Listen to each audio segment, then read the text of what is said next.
go. Let's see if that pops up here.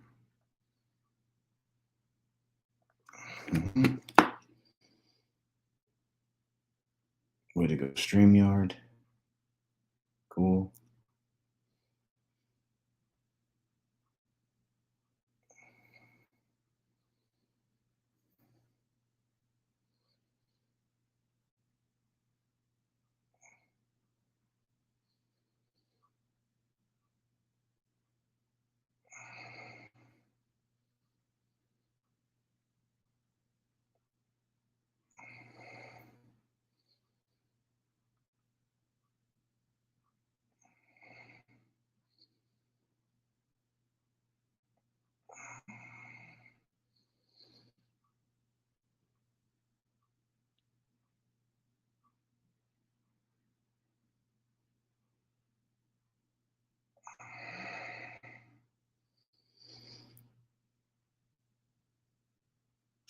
All right.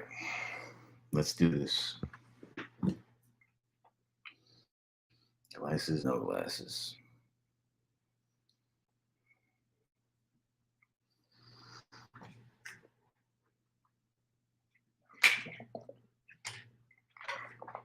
All right, guys. Let's talk about deal structuring and exit strategies. Now, to recap again, all the way from the top.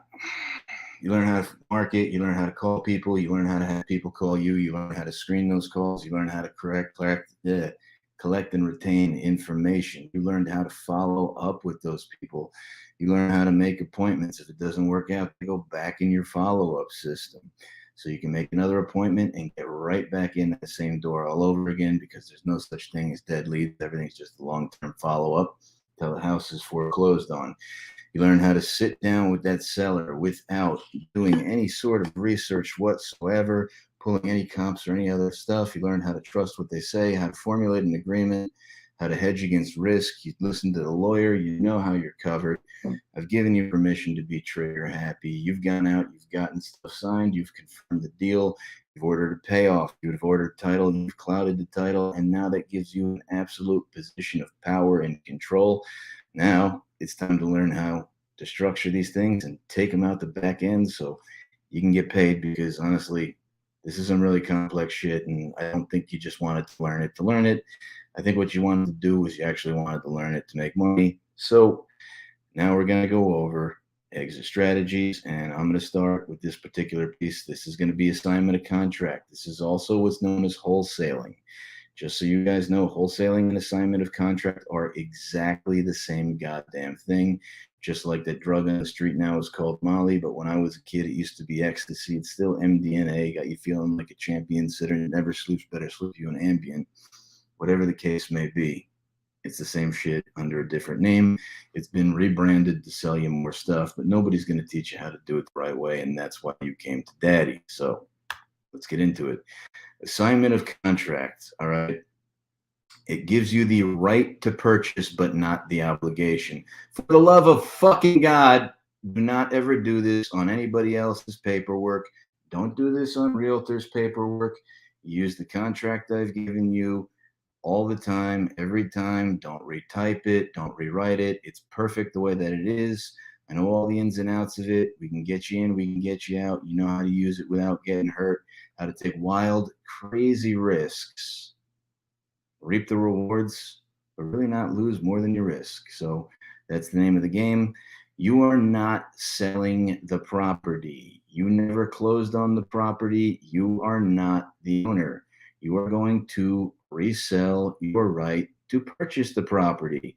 When you resell the right to purchase the property, you are stepping out of that buyer's slot and having somebody else take your place.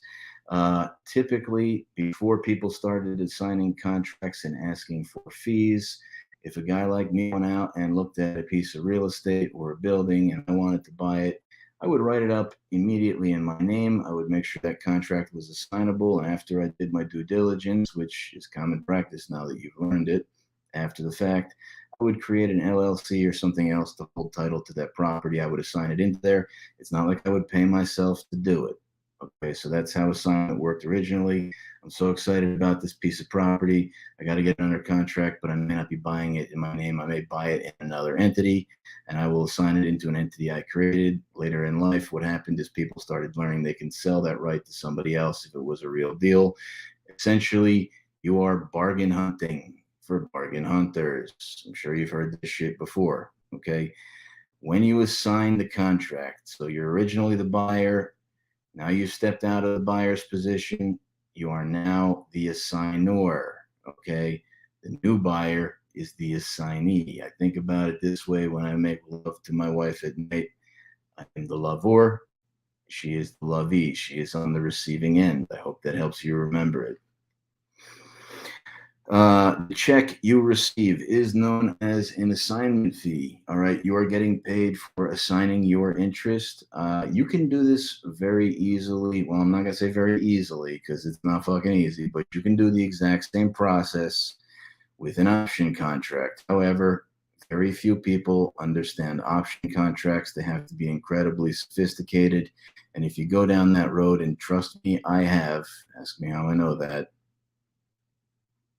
you're going to have to do a lot of explaining and re-educating to intelligent people that have degrees like Juris Doctorate, WB lawyer, people with a title license, lenders, every other goddamn thing. So just keep it simple. People know what wholesaling is. People know what assigning is.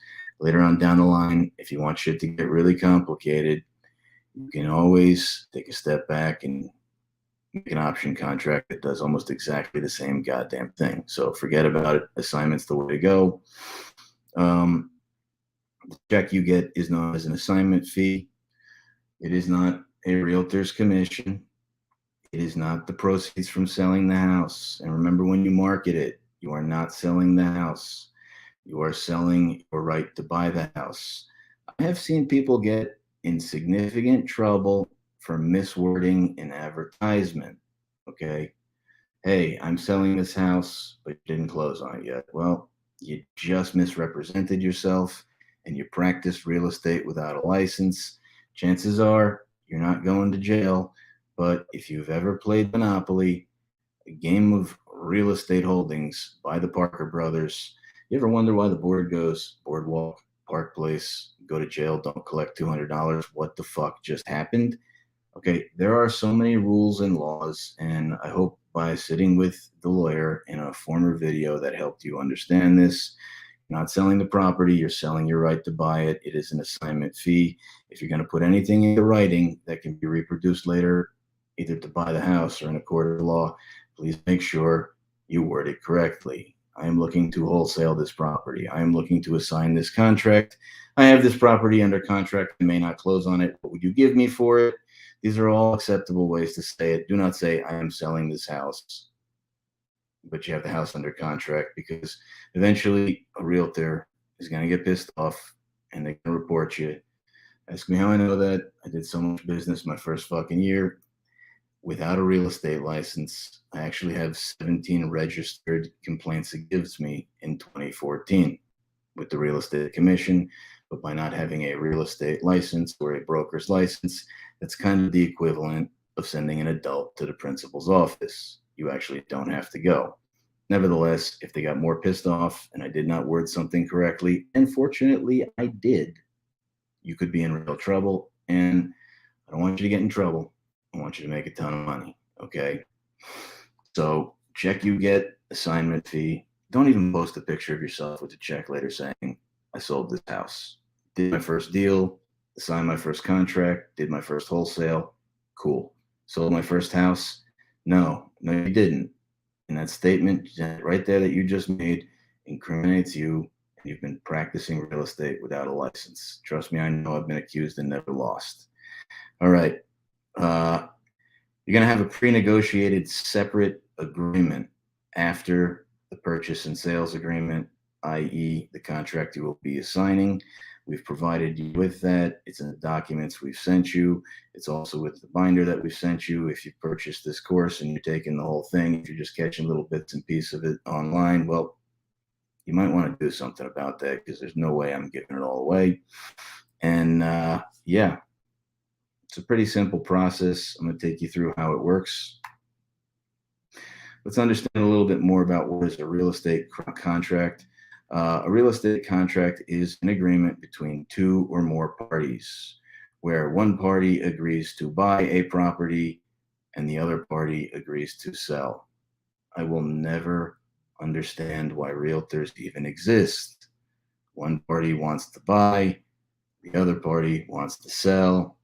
Certainly, we can come to an agreement, but let's go find a stay at home mother who just went to night school for 6 months to get a license and a career as a realtor where she can drive you around and be a glorified door opener and state the obvious. This, this is a living room. Well, thank God. You didn't tell me. I might have thought it was a bathroom and I might have taken a shit right here on the floor. Don't get realtors involved. Work directly with the seller all the time, every time. Sometimes it will be unavoidable. Go direct to the seller all the time, every time. If you're having trouble winning over the other parties, hit up the office. We'd be happy to help. Okay. On top of it being an agreement between buyer and seller, there is an exchange of value. Exchange of value solidifies the contract and it is memorialized in writing. It should usually be something monetary, so you can write them a check. Now, realtors are going to tell you that binder deposits have to be at least $1,000. I'm going to tell you I took the realtor's course and I sat through law school, and that is not what the law says. There has to be an exchange of value.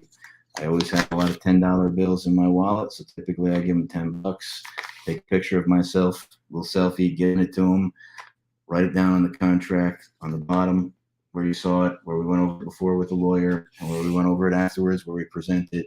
They're also going to sign to acknowledge the receipt of it. And with technology where it is today, just take a picture if you're giving it to them too. It's better to have more evidence than less. People will turn on you sometimes years down the road. Sometimes they get more desperate and they realize that you made money and they're on drugs. So just be careful, cover your bases. All right, the way that you are protected, you have liquidated damages language throughout all of the paperwork I have provided you with, all right? And you've got your binder deposit. So we know that we're going to keep our binder deposit low. I'm fond of $10 bills. If you're a baller, you could use hundreds. If you want to throw it around, you can throw it around thousands, but you could lose it. If you stick it out, don't be afraid to get it cut off. Whatever you got can be exchanged for a purchase and sales agreement. I've had people give me watches to bind contracts.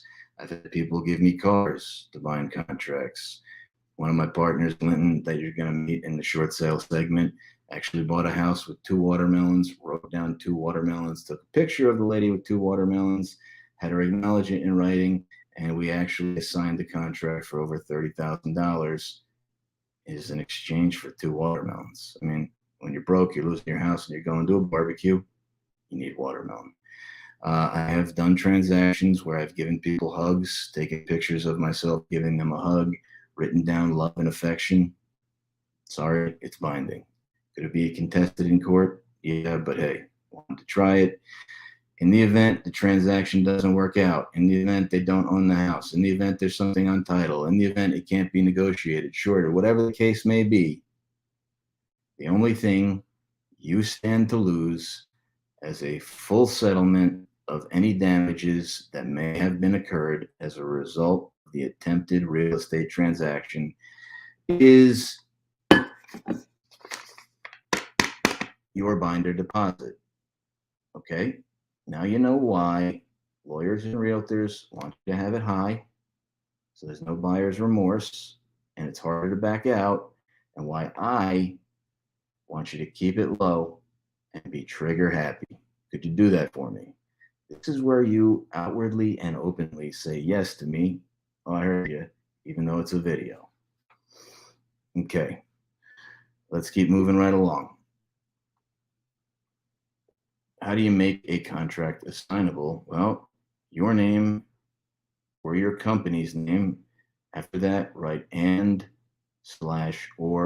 assigned. You can abbreviate it. If you do, it's ASSN. Still works if you leave the N off, but you might make a few people unhappy. And in the event that you forget on the paperwork that I have provided you with, if you don't have it and you need it, please request it. It's already buried in the first paragraph of the purchase and sales agreement as well. And that's been put in there just in case you forget. So we know it's assignable anyway. So you have one more exit strategy you didn't think of. I hope you find that incredibly helpful. Here you go. This is actually one of my first assignment of contract deals. I'm just going to take you guys through this thing really quick. This was actually in a town in Teaneck, New Jersey. And the way that this particular transaction worked out, and I mean, they all are different. They all are like snowflakes. I gave the sellers a $10 deposit. My purchase price was $350. The sale price was $389. I think I put it up for $400,000. That was the highest offer that I got on this particular situation. My gross proceeds, and you know who Kenny Rogers is? If you don't, please listen to Kenny Rogers, the gambler. Do not count your money while you're sitting at the table. All right? You can figure it out later. Do the right thing. Fight to get the transaction closed. You'll see it's a substantial chunk, and I promise you'll be pleasantly surprised if you've done all the steps that I've asked you to do. Okay, on this particular one, my gross profit, $39,000.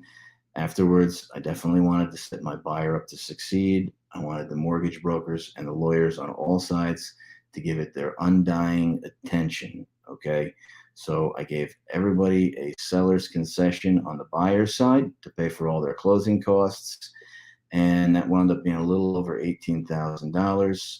My net proceeds from this particular transaction were just a little over $20,000.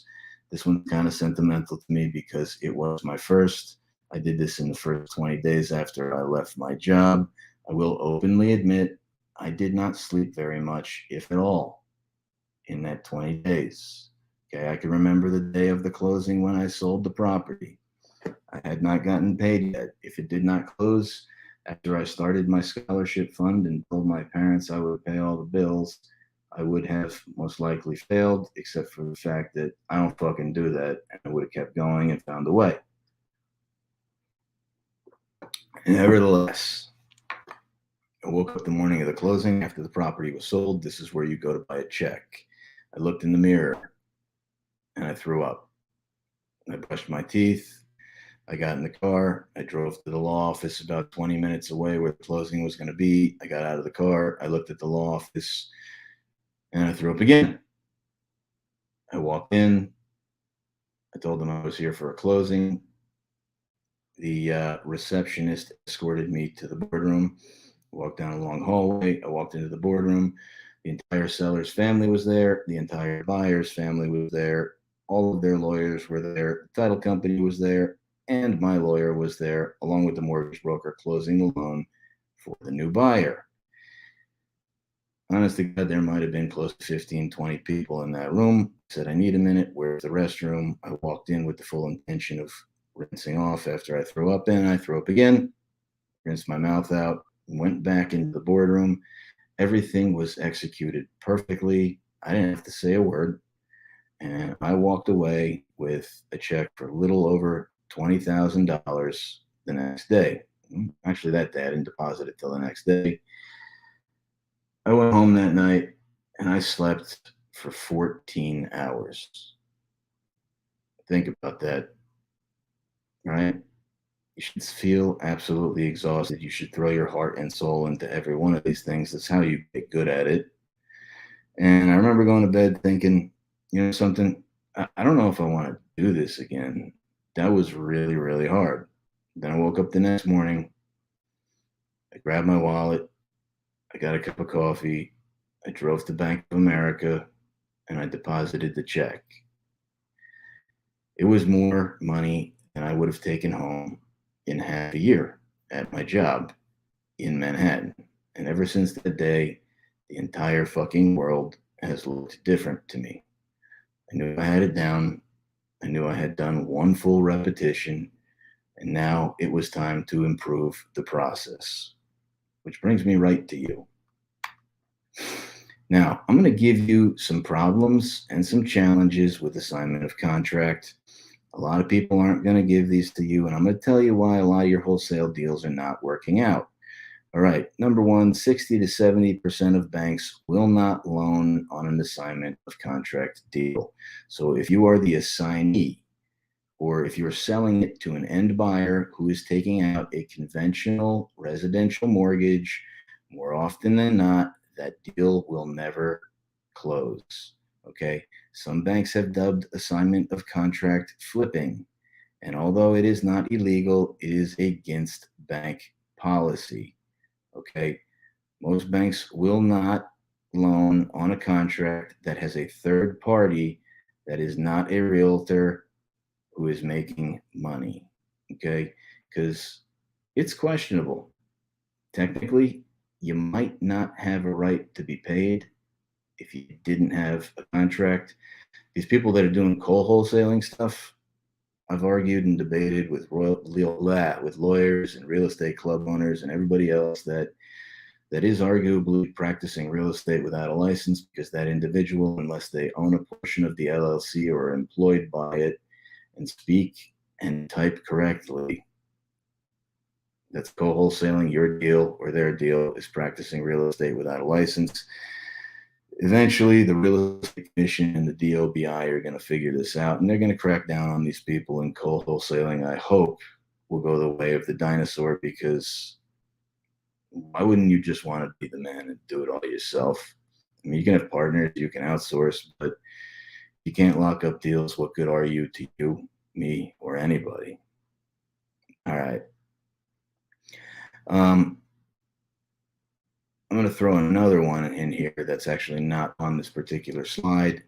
There is a higher rate of default in the first year for buyers buying with conventional financing who have acquired a property that was sold to them via assignment of contract or wholesaling. I know this because I owned a mortgage company. Okay. A lot of these greasy little wholesalers are out there just trying to make a buck. And this has been promoted as an inner city business. It's better than drug dealing. The numbers are better. It's less work. Chances are you're not going to get shot. But if you've got that street hustler mentality, why wouldn't you just artificially inflate the price and then pay off the appraiser to Photoshop some new comparables, lie to the bank, and sell it for more than it's actually worth? Well, because that's fraud and it's illegal. And the person who's buying it, if they're not in on it, or if they are, will ultimately be foreclosed on, destroy their credit. And if a bank gets enough of these that default in the first year, you do have to understand the mortgage process. After somebody takes out a mortgage, okay, that mortgage is funded by a mortgage company or a mortgage broker. That $500,000 or whatever the purchase price of that property is comes off the warehouse line of the lending institution, which is like a giant credit account. They write the check, they fund the deal. They then take that particular loan after 3 to 6 months of payments have been made, and they sell it and package it on the secondary market, and it goes and it becomes, with hundreds and thousands of other loans, part of people who work for big companies' retirement plans in the US or China or Japan or wherever. They're buying American, and this is one more way they can, because if loans are underwritten correctly, a lot of us are still responsible debtors. But if enough of those default, the pension plans don't work out, the mortgage companies can't loan anymore, especially if you default before it's sold off their warehouse line, because a warehouse line is only $2, $3, $4, maybe $5 million average. So it doesn't take that many loans to take out a mortgage company. It doesn't take that many bad loans to take out an entire bank, right? There's more than enough money in this particular business if you just buy low and sell high. There's no reason to push the limits. And, greed is a disease. I think a little bit of it might be okay, but I have actually seen some people I've known personally who I have sadly created inadvertently by using this system get locked up because they figured out a pretty slick way to make their $30,000 assignment fees $300,000 assignment fees. And that's great, but you can't spend it in a federal penitentiary. Sorry. So again, just know the rules, know the laws. I'm glad you guys went through that other module where we consulted with a lawyer. And if you need one, you can use him or you can use one of mine with the contacts I've provided you. Let's talk about more problems with assignment of contract or challenges. There's 3 people at the closing table. So if you aren't incredibly transparent and forthcoming, or even if you were, your seller comes to the table and this all happens in one room at the same day, and the buyer comes to the table and the buyer's getting their house and the seller's getting their debt paid off and they're walking away with 30 grand and you're also walking away with 30 grand. If they had your education, they could have walked away with 60. And if you aren't protected by having your real estate contract exceed the foreclosure date, and this is one of the reasons why we work with pre-foreclosures, and your title is not clouded by recording either a notice of settlement or a purchase and sales agreement, they can just wait, walk around you. They've just met each other. A couple months later, the buyer can buy the exact same house from the seller, and you can't do anything about it. You just spent all your time, money, and energy making the introduction. So the closing, menage a trois, 3 people at the closing table, it is definitely something that you want to avoid at all costs. Contracts are time sensitive.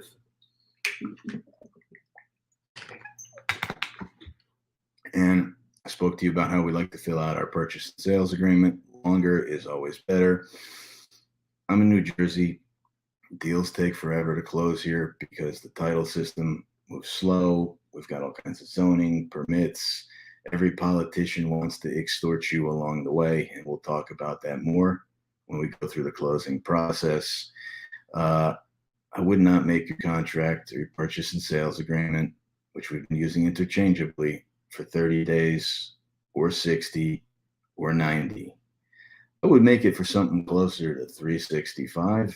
And this is so you got more time to think. If you run out of time and you marketed it and it didn't close, technically you don't have any rights to that property anymore, even though your title may be clouded. You can dispute it in court.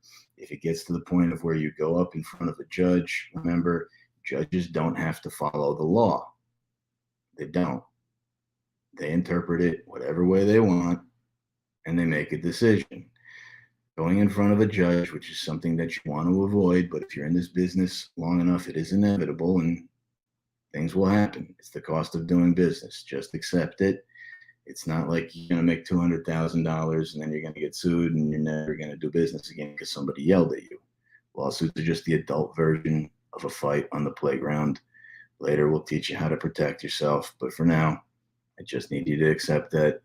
And if you do get sued or something bad happens, reach out to us. The first thing I will do is congratulate you. Okay.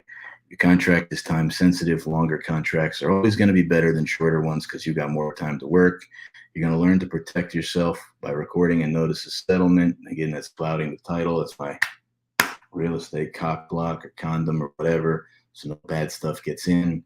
Your deal is protected and nobody can steal it from you. And people get funny around money. Don't forget that. You can also record your contract. That's good for the life of the contract and beyond. This situation, okay, wholesaling, assigning contracts is best if applied to foreclosure situations with cash buyers. When I say cash buyers, I mean somebody who has the money in the bank that's writing the check, or at the least using a hard money lender that will allow an assignment fee. They are not traditional banks. Those deals will close. If your buyer's going to Wells Fargo or Chase or Bank of America or any other big bank that just lends for residential purchases, chances are that's never going to happen. And I want you guys to be protected and get paid. Okay. You're bargain hunting for bargain hunters. Sell them to cash buyers, tie up pre-foreclosures. There's distress and there's cash. Okay. How else can we protect our interest? The time sensitivity on a contract can be used in your favor. Again, let's say my hand represents the foreclosure date, and this is the day that I met the seller. Let us say in between my hands is 120 days. And this isn't too hard to figure out because you can very easily look up the foreclosure date. And if not, after you have it under purchase and sales agreement or under contract, you can figure it out. You can always go back and amend it and change the number of days and have the seller acknowledge it as well. So this is 120 days. I met them here. This is the foreclosure date. It's a good thing my purchase and sales agreement is good for 180 days. So it overlaps the foreclosure and protects me into that and beyond with any extensions they may get. I am putting forth my time and my effort to help these people out. Now, if they want to go, if they have a better offer, am I going to let them go? Yes, I'm not trying to hurt them. But if I introduced them to the buyer and then they tried to get around me, well, sometimes you got to reach out and crush someone. Okay. You obviously have by now learned to protect yourself with a notice of settlement or clouding title. It's a godsend all the time, every time when you know you got a deal, it needs to be done. It's the only way I can sleep at night. And again, this is best if it's applied in foreclosure situations with cash buyers. I hope you guys have enjoyed this pretty extensive explanation of how to do assignment contracts. In the next module, we're going to take our time and we're really going to break down subject to deals. All right, Chuck Cohout, talk to you soon. Bye for now.